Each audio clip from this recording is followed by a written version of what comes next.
በዚህ እድሜያቸው ፈተና በዛባቸው። በዚህ እድሜያቸው መከራ በዛባቸው። በዚህ እድሜያቸው እሳት ላይ ያስቀመጣቸው። ግን እመኝኝ ነጋቸው እንኳን ለነሱ በጣም ለብዙ ሰው የሆነ ነገር ስር እግዚአብሔር አስቀምጧቸው ታሪክ ነው፣ ትንቢት አይደለም። ታሪክ የሚያወሩበት ጊዜ ሩቅ ነው ብዬ አላስብም። ወዳጅሽን አንዴ የምትፈትኚው በክፉ ቀንሽ፣ ሁለተኛ ደግሞ በአዘን ቀን ይባላል። ብዙ ሰዎች የሚከቡሽ በደስታሽ ጊዜ እንጂ በአዘንሽ ጊዜ አይደለም። እግዚአብሔር እመኝኝ እግዚአብሔርን ቆመው መብርሃንን ለዚህ ነበሩ የመከራዬን ጊዜ ያበዛሽብኝ እመብርሃን ልጅሽን ልልክብኝ ስለፈለግሽ ነው ወይ? ያጎደልኩብሽ ነገር ይሄ ነበር፣ ቤትሽ ልታስገብኝ ስለፈለግሽ ነው ብሎ ሁለታቸውም ነጭ ልብሳቸውን ለብሰው ወደ ምሕረቱ ላይ የሚያመሰግኑበት ቀን እመኝኝ ሩቅ አይደለም። እግዚአብሔር ያውቃል። እመኑኝ ያደርገዋል። እግዚአብሔር ምስክሬ ነው። መድኃኒዓለም ያደርገዋል። እመኝኝ እግዚአብሔር ቤቱ ላይ ያስገብቶ እውነቴን ነው። እግዚአብሔር ቤቱ ላይ ያስገብቶ ለምስጋና የሚያቆማቸው ቀን ሩቅ አይደለም። መድኃኒዓለም ፈተናቸው። በአሁን ሰዓት እኮ ብር አግኝተው በዚህ እድሜያቸው ብር አግኝተው አይደለም እኮ ልጅ ከእናቱ ቦርሳ ስር የሆነ ሳንቲም ሲሰጠው እኛ የ22 ዓመት ልጅ እኮ የት እንደሚውል እኮ እናውቃለን። ትክክል። የ22 ዓመት ልጅ ምን እንደሚሰራ እናውቃለን። ትክክል። ስንት በዚህ እድሜ ያልታደለችና ስንት ትሆናለች ልጇ በየሜዳ ላይ ስንት ነገር የሚያደርግ ግን እግዚአብሔር ስለፈለገ ነው። እግዚአብሔር ስለማይሳሳት ነው። እግዚአብሔር እነሱ ማለት ጣልቃ ሊገባ ስለፈለገ በዚህ እድሜያቸው ፈተና በዛባቸው። ነጋቸውን ስለሚያሻግርላቸው በእነሱ ያሉት እድሜዎችን አይተናቸዋል። ስንቶቹ ስንት ነገር ሲሰሩ እኛ እኮ ብር አንድ ብር ኪሳችን ላይ አይደለም ከአንድ ብር ወደ 2 ብር ስንሸጋገር እኮ አገር ይያዝልን አገር ይጨበጥልን አይደለም ብር ይዘን እኮ ቡቱቱ ቲሸርት የለበስንለት እኮ አንቻልም። ስለዚህ እነዚህ ልጆች እግዚአብሔር መሀላቸው ስለገባ ነው ፈተናቸው እዚህ ላይ ያበዛው። ስለዚህ ራስሽን ጠብቂ እናት አለምዬ። እግዚአብሔር ያውቃል። ወር በኋላ የሚመጣ ሀሩር ነው ታውቂያለሽ አይደል? ውጪ ነጠላ ጫማ ለብሰሽ በተለይ አላይን በጣም የሚሞቀው በጣም እሳቱ ከባድ ነው ታውቂያለሽ። ስለዚህ ራስሽን ጠብቂ። አሁን ደግሞ ስለታየ ገብቶ አባታችን በይ። እሺ ጠቁሯል። እሺ ኮፕሊንግ አርጉ። አዎ ጠቁሯል። ኮፕሊንግ አርጉ። ሰላም እንዳይገለብጠን እኔ ታታብ ያረኩ ነው። ከታችና ሁላችንም በተራ በተራ ማውራት አለበት። ምንም አይነት ይሄ እኔ ደህና ነኝ። ክብሩ ይስፋ ለመድኃኒዓለም ለድንግል ማርያም ልጅ እዚህ ላደረሰኝ በጣም የምወዳችሁ ውድ የሆናችሁ የጨረቃ ፋሚሊዎች እወዳችኋለሁ፣ አከብራችኋለሁ። ሳሚሊ በጣም ነው የምወድሽ። ሁሌም ሰላምሽ ይብዛ። ሁሌም ሰላምሽን እመኛለሁ። ሃይሚና ብሩኬ በጣም የምወዳችሁ ማከብራችሁ እህቴ ሃይሚዬ፣ ብሩኬ ወንድሜ ሁሌም ሰላማችሁ ይብዛ። የነገዋ ድንግል ማርያም እቅፍ ድግፍ ታርጋችሁ እወዳችኋለሁ። በቃ ሁሉም ነገር ያልፋል፣ ሁሉም ይስተካከላል። በፍቅር እንደምትመጡልን እንመኛለን። ሁላችንም እንወዳችኋለን። ውድ የሆኑ የጨረቃ ፋሚሊዎች የሚወዷችሁ የሚሞቱላችሁ አሉ። እወዳችኋለሁ ሁላችሁንም። አሁን መልካም ምኞታችሁን ግለጹ። ነገር እንጻፍላቸው። አንድ ሰው ማለት ነው አንድ ሰው ይሳሳታል፣ አንድ ሰው ያጠፋል። በሚያጠፋበት ሰዓት ታላላቆች መልካም ብንችል ጥሩ ነገር እንደዚህ ልናወራ ጥሩ ነገር ልንመክራቸው። ሁለቱም ሃይሚም ሆነ ብሩኬ ልጆቻችን ናቸው። ለእኔ ልጆቼ ናቸው። በጣም የምወዳቸው ናቸው። በጨነቀኝ ሰዓት ብዙ ነገር ሆኛለሁ። እንዲህ ማለቱ ትርጉም የለውም። የሚያውቀው እውነትን የሚያውቀው እግዚአብሔር ነው። ሃይሚዬ የኔ ልጅ ቶሎ ብለሽ ለውሳኔ ማትቸኩይ፣ ተረጋጊልኝ የኔ ልጅ፣ የኔ ጠንካራ ጎበዝ ጠንካራ ልጅ ነሽ አንቺ፣ ብሉህ ልጅ ነሽ አንቺ። እግዚአብሔር ሲፈጥርሽ ጥሩን ነገር ከነምንሽ ከነጥፍርሽ መልካምን ነገር አድርጎ እየሰራሽ ልጅ ነሽ። ትዕግስትን ፈጣሪ ይስጥሽ። እኔ ምንም ልልሽ አልችልም። ጠንካራ ሴት ነሽ። እዚህ ጋር ልጄ ታገሺ ነው የምለው። ትንሽ ታገሺ። ያንቺ ህመም የኛ ህመም ነው። ያንቺ ቁስል የኛ ቁስል ነው። ሳይሰማን ቀርቶ አይደለም። እኔ ተሰምቶኛል፣ ብዙ ነገር ተሰምቶኛል። ሁሌም ሁሌም ሁሌም ሁሌም እግዚአብሔር አምላክ ብሩህ ያደርግሽ። መልካም፣ የዋህ፣ ምስኪን፣ ሩህሩህ። አንቺና ብሩኬ ደግሞ መቼም አትለያዩ። መቼም እግዚአብሔር በዚች እድሜሽ በዚህ ልጅነትሽ እሱ በልጅነቱ ያገናኛችሁ አምላክ ያጣመራችሁ አምላክ መድኃኔዓለም ከፍታ ላይ እንጂ መጥፎ ላይ አይጥላችሁ። ስለምንወዳችሁም ሊሆን ይችላል። ፈጣንም ልጆች ናቸው። የሰው አፍም የሰው ዓይንም ወዳጅም እንዳለ ጠላት አለ፣ ጠላትም እንዳለ ወዳጅ አለ። የኔ ብርቱ ልጅ ጠንካራ ነሽ። እግዚአብሔር አሁንም እኔ በበኩሌ ምኞቴ ከባልሽ ጋራ የልጅነት ፍቅር የጀመርሽው አንድ ቤት ኖረሽ ክፉ ደጉን የቻልሽ ብሩኬ፣ እባክህ አንተም ይሄ ነገር ከደረሰ እባክህ በምትችለው ነገር ነገሮችን ቋጭ። እኛ ተጎድተናል። ኦዲየንስ ሳይሆን ቤተሰብ ናቸው ነው የምትሉን አደለ እንዴ? ፋሚሊ ነው አደለ የምትሉን? እርግጠኛ ነኝ ከእናትህ እኩል የሆነነን የግድኛ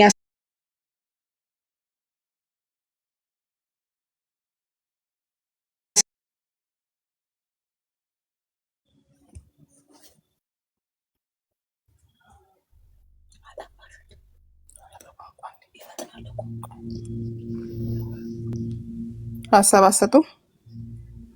ሀሳብ ያላችሁ ሀሳብ ስጡ። መልካም ሀሳባችሁን ግለጹላቸው፣ የምትገልጹ ካላችሁ። ሰላም ሰላም፣ የጨረቃ ፋሚሊ በሙሉ እንዴት ናችሁ?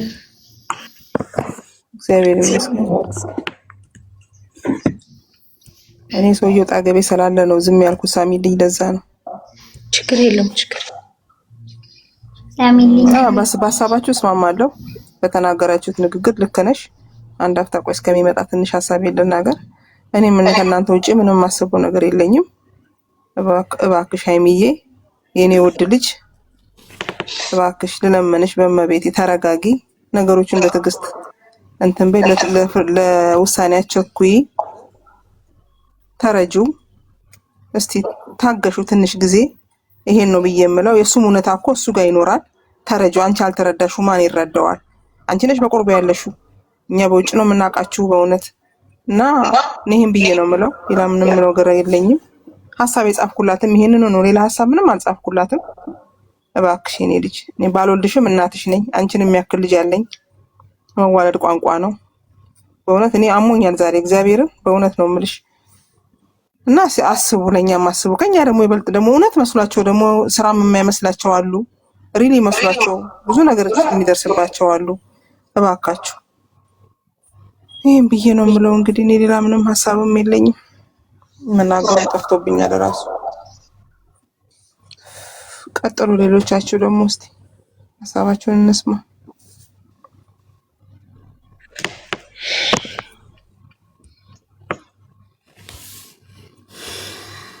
እና ሳሚዬ በቃ የኔ እናት እንዳንቺ እድሜና ጤና ያብዛሽ። የኔት በጣም ነው የሚወድሽ፣ በጣም ነው የሚያከብርሽ።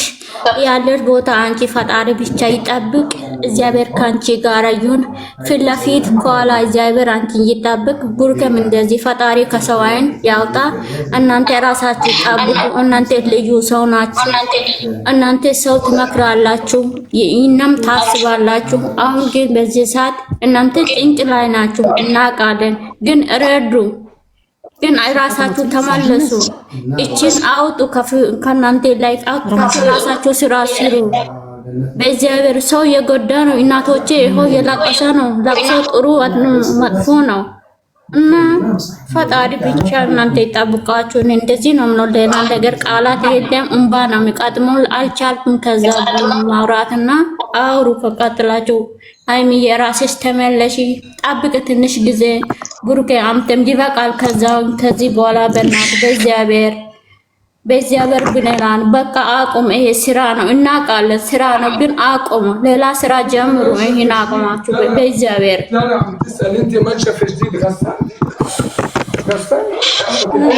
ሳሚሊ ልናገር ችግር እንጥዬ የኔ ጠንካራ የኔ ብርቱ የኔ እንቆቅልሽ ማርያም አንቺ ገና ያልፈለቅሽ አደይ አበባ ብዙ ያልተነገረልሽ ብዙ ያልተዘመረልሽ ብዙ ያልተባልሽ መልካም ሴት ነሽ። ካንቺ በታች ሳይሆን ካንቺ በላይ ላሉ ሰዎች በጣም ማርያም ትሆኚ ያልተነበበ መጽሔት። አዎ ብዙ ፈተናዎችን ተጋፍጠሻል፣ ብዙ ነገሮችን አይተሻል፣ ብዙ ነገሮችን ተሻግረሻል። አንቺ እንቁ ዳይመንድ ምናልባት በእሳት ይፈተን ይሆናል፣ ብረትም በእሳት ቀልጦ ይሆናል ወርቅነቱ የሚታወቀው። አንቺ ግን ከዛ በላይ ያለፍሽ ጀግና ሴት ነሽ። አላቅም አንቺን መመሰል የሚቻለው በድሮ በነበሩት እናቶች ወይንም እህቶቻችን ናቸው። በአንቺ እድሜ በዚህ ሰዓት አንቺን መመሰል በጣም ቢከብድም በአንቺ ጫማ ስር ያለ ማንም ሰው የለም። ያንቺን መሜታ መመልሽ ሰው የለም። ራስሽን አይተሽ ዛሬ መስዋዕት የተከፋፈላችሁበት የልጅነት አብሮ አደግሽ ማንነትሽን ያየሽበት ብዙ ተምሳሌት ያለሽ በምን መመሰል እንደሚቻል ባላቅ ለምሳሌ መቅረባት እቺ አይሚዬ ብዙ ነገር ይጠብቀሻል። ብዙ ነገር ይጠብቀሻል። ቡቡዬ የኔ ጥንጥዬ ማርያም እናንተ ትችላለህ። በአንተ ቦታ ስር በአንተ ጫማ ስር ባንሆን በአንተ ጫማ ስር ሆነን ባንለካካም እመምክ ይገባናል። ግን ይብቃ፣ ፈተና ነው። ምናልባት ልትፈትኑን ወይንም ልትፈተኑበት ይሆናል። በቃ ሁሉን ነገር ለእግዚአብሔር ሰጣችሁ ከእግዚአብሔር ጋር ተገናኝታችሁ እውነት የምትወዳት መብርሃን እውነት ሁሌ የምትጠራት መብርሃን ለእኔ ደግሞ የእንጦጦ ኪዳነ ምሕረት እውነት ራብታ በወርቅ ጫማዋ ለተጠማው ውሻ ያጠጣች መብርሃን ያቺ በስርዓት የተሰጣት እናት ዓለም ኪዳነ ምሕረት ማላችሁ ትግባ፣ ክፉን አርቃ ደጉን አቅርባ። ይሄም ነገር አልፈናል ወይ ይሄም ነገር ያልፋል ወይ ብዙ ነገር ሲመጣብህ ያም እኮ አልፏል ብለህ ታወራ የለ። አሁንም በመነጋገር የማያልፍ አንድ ነገር የለም። ፈተና ነው እውነት ታልፈዋለህና ይሄ ነገር ይብቃ በቃ። አሁን እጅ ለእጅ የምትያያዙበት ምናልባት ደግሞ ክፉና ደጉን ሰው ልትለዩበት ይሆናል አይታወቅምና ይብቃ። ወደ ራሳችሁ ተመልሳችሁ ቤተክርስቲያን ገብታችሁ እውነት እኔ እንደውም ቢቻል 16 ስውሯ ማርያም ሄዳችሁ ሱባኤው እስኪያልቅ ከአምላካችሁ ጋር ተገናኝታችሁ ሚዲያም ሳትወጡ ከሚዲያም ሸሽታችሁ ሁሉም ነገር ለእግዚአብሔር ሰጣችሁ። ምናልባት እግዚአብሔር ከእናንተ የሚፈልገው ወደ ቤቱ እንድትመለሱ ወደ ምሕረቱ ላይ ልታገለግሉት ናታሌም ሆናችሁ ሊጠራችሁ ፈልገውም ይሆናል። ይሄ በዚህ ሰዓት በዚህ እድሜያችሁ ደግሞ መፈተን ለበጎ ነው፣ ልታልፉት ነው። ነጋችሁን እንዲያሳምር ስለፈለገ ነውና ሱባኤን ይዛችሁ ከምንም ነገር ርቃችሁ ለጠየቃችሁ ጥያቄ መልስ እንዲመለስላችሁ ከእግዚአብሔር ጋር ተነጋገሩ። እመኑኝ የማይታለፍ ነገር የለም። ብዙ ነገር አልፈን እዚህ ጋር ለመቆማችን ብዙ ነገር አልፈነዋል። እንኳን እናንተ ትንንሽ ህፃናቶች ዛሬ ብዙ ሰው ብዙ ነገር በሚያደርግበት ሩጣችሁ ባልጠገባችሁበት በልታችሁ ባልጨረሳችሁበት እድሜ ፈተና ቢበዛ ለበጎ ነው። ተሸሸጉ፣ ተደበቁ። በቃ እግዚአብሔር መንገዳችንን አንተ አሳምረው ካንተ ሌላ ማንም የለም ብላችሁ ጊዜያችሁን ለእግዚአብሔር ሰጣችሁ እንደ እውነት ከሚዲያ ጥፉና ወደ ቤተክርስቲያን ሂዱ። እውነት ስውሯ ማርያም ዝናሽን ሰምቻለሁ፣ ታሪክሽን ባይኔ መሻት እፈልጋለሁ፣ ታምርሽን አሳይኝ ብላችሁ እናንተ አይደለም እኛ እናቶቻችሁ ለስለታችሁ ተስላችሁ እናንተ ስለታችን ሰመረ ስትሉ እኛ መባውን ለማስገባት ያብቃል። እውነት እናንተ ብቻ አይደለም የታመማችሁ፣ ብዙ ሰው ታሟል። በእናንተ ብዙ ሰው ልብ ቆስሏል። እናንተ እዛ የምታካፍሉት የምታማክሩት ሰው ይኖራል። ስደተኛው ሰው ግን አንድ ቤት ላይ ተሻሽጎ የሚናገረው የሚተነፍሰው የሚያማክረው ሰው የለም።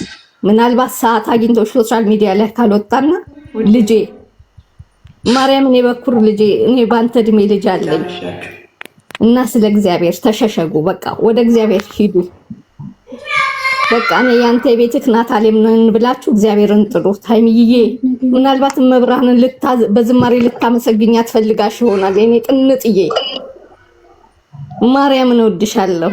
የሴት ክሩ አንቺ ኮረሪማ ቂቤ ኮረሪማ ከሌለው ምንም ብትለፊለት ምንም ብትሰሪለት አይጣፍጥም። ማርያምን መቼም ዳይመንድ በሳትና ብረት ወርቅ ሆኖ እንደሚፈተን አንቺ ከዛ በላይ ነሽ እና ሂዶ ወደ እግዚአብሔር ሂዶ ወደ ቤቱ ተመለሱ። ተሸሸጉ። በመንገዳችሁ ሁሉም መብርሃን ትግባ። ሰማዕቱ ቅዱስ ጊዮርጊስ፣ አባቴ ጻድቁ ተክለ ሃይማኖት፣ እውነት እናቴ ክርስቶስ ሰምራ በመንገዳችሁ ትግባ። መንገዳችሁን መብርሃን ታሳምርላችሁ። ክፉን አርቃ ደጉን ታቀርብላችሁ። የተናገራችሁት ይጣፍ፣ የያዛችሁት ይብዛ። እውነት የያዛችሁት በበረከት ይሞላ። እናንተን የሚያይበት ሰው ክፉ አስቦ ለሚመጣ መልካሙን አሳስቦ በእናንተ ፊት መባል ያቀርብ ወደ እግዚአብሔር ሊመለስ ንስሐ የሚገባበት እንዲያደርጋቸው ነበር። አሁንስ በቃኝ ብሎ እግዚአብሔርን የሚያመሰግንበትን ዘመን ያምጣው። እውነት የሄዳችሁበት ሁሉ ነገር እግዚአብሔር ያሳምር። እመብርሃን ከልጇ ጋር ትግባ። መንገዳችሁን እመብርሃን ታሳምረው። ክፉን ሁሉ ከላያችሁ ላይ ታርቅላችሁ። እውነት እናንተ ናታሌሞች ናችሁ። እናንተ ለእግዚአብሔር የተመረጣችሁ ናችሁ። እናንተ ያ ሰማዕቱ ቅዱስ ጊዮርጊስ በድንጋይ የተወረወረው በሰው ቢመሰልም ያው ሰው ነውና እናንተ ያው ናችሁ። እመብርሃን በመንገዷ ትግባ። ወላዲት አምላክ የጭንቅ እመብርሃን የጭንቅ አማላጇ ማንም ሳይነግራት እዛ ሰርግ ቤት ገብታ ማሰሮን ያስሞላሽ ድምጿ የተሰማው እመብርሃን እውነትም የእናንተን ሀዘን የእናንተን መከራ የእናንተን ስቃይ ለልጇ ነግራ አስነስታ ቤታችሁ በደስታ ይሞላ። ትበዱ፣ ክፉን ታርቅላችሁ፣ ለሰው ትረፉ። የተናገራችሁት ሁሉ ይበርክት። የምትሰጡ እንጂ የምትሰጡ አያድርጋችሁ። እውነት የምትጦሩ እንጂ የምትጧሩ አትሁኑ። በልጅ ልጆቻችሁ ተባረኩ። እውነት እግዚአብሔርን የምታመሰግኑ ይሄ ነው። መብራን በመንገዳችሁ ትግባ። አሜን አሜን አሜን። እናት እግዚአብሔር ያክብርሽ። ወይ እንዴት አመሸሽ? እኔ ምንም ነገር የለም። ተባረኪ። የልቤ ነው የደረሽው። ያደረግሽው ጸሎትሽ ሙሉ ያደርግልሽ የኔ ውድ የኔ ስደተኛ። እኔም ዱአ ያደረግኩልሽ ነው። የልብሽን ይሻል ተናግራለች እህቴ። ምንም ምለው ነገር የለም። እኔ ብቻ ጸሎት ብቻ ነው ማረገው። ጸሎት ብቻ ነው ማረገው። የኔ ውድ እህት፣ የኔ ውድ ወንድም ማለለህም ምንም ማለለህም ልጆቼ ልበላችሁ። ልጆቼ የመጀመሪያዋችሁ አንቺም የመጀመሪያሽ ነው፣ እሱም የመጀመሪያው ነሽ። የኔ እናት ተመለሺ። ልብሽን ያራራው ይገባናል፣ ሁሉ ነገር ይገባናል። ያለባችሁ ደግሞ እኔ ምንም ነገር አለልም። በመሐላችሁ ገብቶ የሚወሰውሰው እሱ ያንሳላችሁ። ሁሉም የሚወዳችሁ አይደለም። ሁሉም በመሐላችሁ ገብቶ ይሄን የሚለው የሚወዳችሁ የሚፈልጋችሁ አይደለም። ስለዚህ እናንተ ድፉበት፣ ውሃ ድፉበት። እህቴ ብላለች። እህቴ ብዙ ነገር ተናግራለች። በአሁኑ ጊዜ በእናንተ ሃይማኖት ጸሎት ነው። በዚህን ጊዜ ጸሎት አድርጉ። የልባችሁን አንቺም በመሃል በውስጥሽ ገብቶ ውስውስ የሚያረገው ነገር እሱ ያንሳልሽ። አንተም ደግሞ መለስ ብለህ በመሃል ገብቶ ይሄ ነው የሚለው ነገር እሱ ያንሳልክ። እኔ ምንም ልላችሁ አይደለም። በመሐላችሁ ያለው ነገር አላህ ያንሳላችሁ። አላህ ይጠብቃችሁ። ተመጥፎ ጓደኛ ይጠብቃችሁ። ታሲደኛ ተስህደኛ ይጠብቃችሁ። የሰራችሁት የለፋችሁት በረካ የተባረከ ይሁንላችሁ። ከዚህ ከቆሻሻ ነገር ይሰውራችሁ። እናንተ እኛ የምንወዳችሁ እኛ የምንፈልጋችሁ ንጹህ በንጹህነት ስለቀረባችሁ እኮ ነው የምንፈልጋችሁ የምንወዳችሁ። በእናንተ የሚያምረው ጨዋታና ሳቅ ነው፣ ሌላ ነገር አይደል። ሌላ ነገር ምንም አያምርባችሁም። እንደ በፊታችሁ ብርቅርቅ ብላችሁ ኑልን። በመሐላችሁ ገብቶ የሚወሰውሰው ያንሳላችሁ። እንደው እኔ እንደ በፊት ሆናችሁ ኑልን። እኔ ምንም ልልባችሁ አይደለም። ተባረኩ። የተባረከ ርዝቅ ይርዘቃችሁ። ሁሌም ያማራችሁ፣ ሁሌም የተደሳታችሁ ኑልን። በመሐላችሁ ወስፌና ጩቤ ሆኖ የሚገባ ነገር እሱ ያንሳላችሁ። በመሐላችሁ የሚኖር ያንሳላችሁ። አንተ ለኔ አንቺ ለኔ ብላችሁ የምትኖሩ ሰዎች ያደርግላችሁ። ደግሞ የገባሽዋ ዛጋ ልጅም የሚባል ነገር ባንቺ የለም፣ ሆድሽም የለም፣ ልጅም የሚባል ነገር የለም። አትወስውሽያቸው፣ ውጪ በመሃላቸው ሌላ ርስቅ ይፍጠርልሽ። ልጅም የሚባል ነገር የለም። እኔ ከመላለሽ ያይቻለሁ። ሆድሽም ልጅም የሚባል ነገር የለም፣ እርግዝናም የሚባል ነገር የለም። ምንም አልወለሽም። ሌላ ነገር ከፈለግሽ በሌላ ቦታ ርስቅ ያውጣልሽ። እዚህ ጋር እኔ መሳደብ ስለማልችል ውጪ በመሃላቸው ውጪ ነው እኔ የምለው። ካልወጣሽ ይሄ ሁሉ እንባ ይሄ ሁሉ የስደተኛ ደም እንባ ላንቺ ጥሩ አይሆንልሽም። መጨረሻሽ አያምርም። ይሄ እውነት እኮ ነው። በውሸት የታሰረ ቤት ነገ ይፈታል። ውሸት ነገር አታድርጊ። በመሃላቸው አትግቢ። ምን ይላል ሰው ማንም ይሁን ዝሙት ሲሰሩ እንኳን እንዳላየው ለፉ ይላል። በፍቅረኛ ማሞች መሃል ገብተሽ አትበጥብጫቸው። ማናችሁም አትግቡ፣ በመሃላችሁ አትግቡ። ነገ ትጸጸታላችሁ። ይሄ ነው ምለው። እኔ ደግሞ ያበዛለው አንዳንዴ ይመስለኛል። አላህ ይጠብቃችሁ። እናንተም ለእውነት የቆማችሁ ለነሱ የነሱ ፍቅር ገዝቷችሁ ስፍስፍ ብላችሁ የምትጠብቁ ሁላችሁም አላህ ይጠብቃችሁ። አላህ